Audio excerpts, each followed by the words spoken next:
शहांच्या दबावाखाली पक्ष शिंदेंना विकला गेला आहे असा आरोप राऊतांनी केलेला आहे। पक्ष फोडण्यासाठी 5,000 कोटी खर्च केले गेले।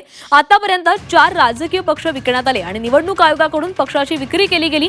या विक्रीच्या प्रक्रियेमध्ये निवडणूक आयोगाने एजंटची भूमिका केली असंही राऊतांनी आरोप केलेला आहे।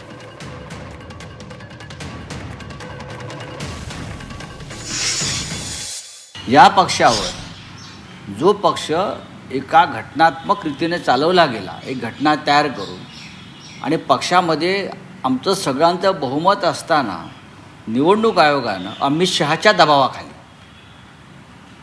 कोणाच्या, अमित शहाच्या दबावाखाली हा पक्ष एकनाथ शिंदेंना विकला 5,000 कोटीला। मी आकडा सांगतो आहे, त्याची किंमत 5,000 कोटी पक्ष विकत घेण्याची।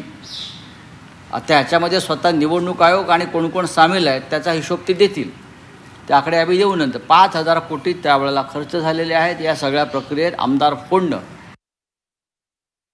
निवडणूक आयोग हा एजंट आहे या पक्ष विकण्यामध्ये। आणि आता परत निवडणूक आयोगाने असे 4 पक्ष विकलेले आहेत, आमचा, त्यानंतर शरद पवार साहेबांचा, आता तृणमूल काँग्रेसचा आणि अजून एक पक्ष मधल्या काळात अशा प्रकारे विकला गेला।